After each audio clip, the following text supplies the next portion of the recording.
పంట దిగుబడి విత్తన నాణ్యతపై ఆధారపడి ఉంటుంది. నాణ్యమైన విత్తనం అంటే జన్యుపరమైన అసలు లక్షణాలు, మొలక శాతం, మొలకెత్తే శక్తిని కలిగి ఉండి పైరు ఏకరీతిగా పెరుగుతుంది. ఇటువంటి విత్తనాలను ఉపయోగించటం వల్ల అధిక దిగుబడులు సాధించవచ్చు. వివిధ పంటల్ని నష్టపరిచే తెగుళ్లలో చాలా వరకు విత్తనాల ద్వారానే వ్యాప్తి చెందుతాయి. వాటిని శుద్ధి చేస్తే సాగు ఖర్చును గణనీయంగా తగ్గించుకోవటమే కాకుండా పంటను, మన ఆరోగ్యాన్ని కూడా కాపాడుకోవచ్చు. విత్తనం మంచిదైతే పండించే పంట ఆరోగ్యవంతంగా కళకళలాడుతూ ఉంటుందన్న విషయం తెలిసిందే. ఈ నేపథ్యంలో విత్తన శుద్ధి, దాని రకాలు, ప్రయోజనాల గురించి రైతులు సమగ్రంగా తెలుసుకోవటం అవసరం.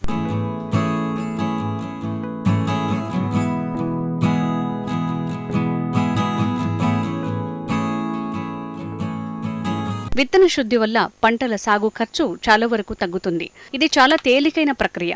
దీనికి ఎలాంటి శిక్షణ, ప్రత్యేక పరికరాలు అవసరం లేదు. పరాన్న జీవులకు, పరాన్న భుక్కులకు ఎటువంటి హాని కలగదు. అప్పుడప్పుడే మొలకెత్తుతున్న విత్తనాలకు పెంకు పురుగుల బెడద నుంచి రక్షణ లభిస్తుంది. నీటి లభ్యత తక్కువగా ఉన్న ప్రాంతాల వారు కూడా విత్తన శుద్ధి చేయొచ్చు. భూమిలో వేసిన విత్తనం మొలకెత్తుతుందా లేదా అని ఆందోళన చెందాల్సిన అవసరమే లేదు. సమగ్ర సస్యరక్షణ విధానానికి విత్తన శుద్ధి ఎంతగానో తోడ్పడుతుంది.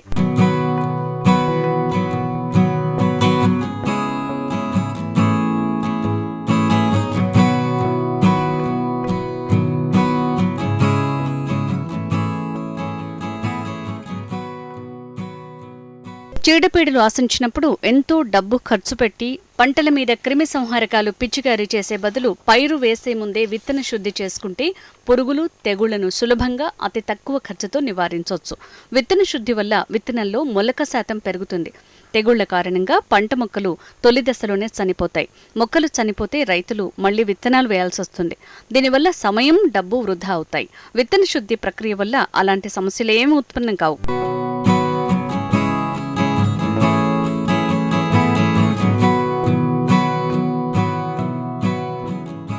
విత్తనాల శుద్ధి కోసం 4-5 పద్ధతులు అందుబాటులో ఉన్నప్పటికీ సాధారణంగా పొడి, తడి పద్ధతుల్లోనే చేస్తుంటారు. పొడి పద్ధతిలో విత్తనాలకు నిర్ణీత మోతాదులో క్రిమి సంహారక మందు పట్టించి ఆ తర్వాత వాటిని విత్తుకోవాలి. లేకుంటే విత్తనాలకు ముందుగా తుమ్మ జిగురు లేదా బెల్లం పాకం లేదా చిక్కటి గంజి పట్టించి ఆ తర్వాత సిఫారసు చేసిన మోతాదులో మందు కలపాలి. దీనివల్ల ఆ మందు విత్తనాలకు బాగా పట్టుకొని సమర్థంగా పనిచేస్తుంది. తక్కువ మోతాదులో విత్తన శుద్ధి చేయడానికి మట్టి పాత్రలు, కుండలు, పాలిథిన్ లేదా నైలాన్ సంచుల్ని ఉపయోగించవచ్చు. ఎక్కువ మోతాదులో చేయాలంటే రోటరీ సీడ్ డ్రెస్సర్ని వాడటం మంచిది.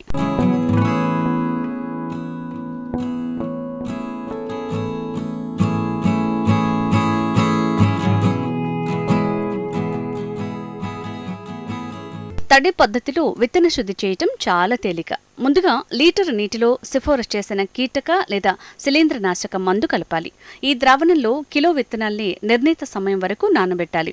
ఈ పద్ధతి వల్ల క్రిమి సంహారక మందు విత్తనాల్లో బాగా కలిసిపోయి చీడపీడల్ని సమర్థవంతంగా అరికడుతుంది. ముఖ్యంగా నూనె గింజ పంటలైన వేరుశెనగ, కుసుమ, ప్రొద్దుతిరుగుడు మరియు పప్పు దినుసు పంటలైన అలసంద, పెసర, మినుము, సోయా చిక్కుడు మొదలైన పంటలు సేంద్రియ పద్ధతిలో జీవన ఎరువులను విత్తన శుద్ధిగా వాడొచ్చు. 200 గ్రాముల జీవన ఎరువు ప్యాకెట్ని 10 కిలోల విత్తనానికి పట్టించుకోవాలి. విత్తనం మొక్క సైజుని బట్టి మోతాదును నిర్ణయించుకోవచ్చు. విత్తనానికి పట్టించిన తర్వాత 1 గంట నీడలో ఆరబెట్టి విత్తుకోవాలి. 1 ప్యాకెట్ జీవన ఎరువును బెల్లం ద్రావణం లేదా గంజితో కలపొచ్చు. 1 ఎకరాకు అవసరమైన నారును తీసుకుని కట్టులుగా కలుపుకోవాలి. ఈ కలిపిన ద్రావణాన్ని కుప్పగా వేసి ఉన్న విత్తనాలపై చిలకరించాలి. చిలకరించి తర్వాత బాగా చేతులతో కలిపి విత్తనం పొరలా ఏర్పడేలాగా చేయాలి.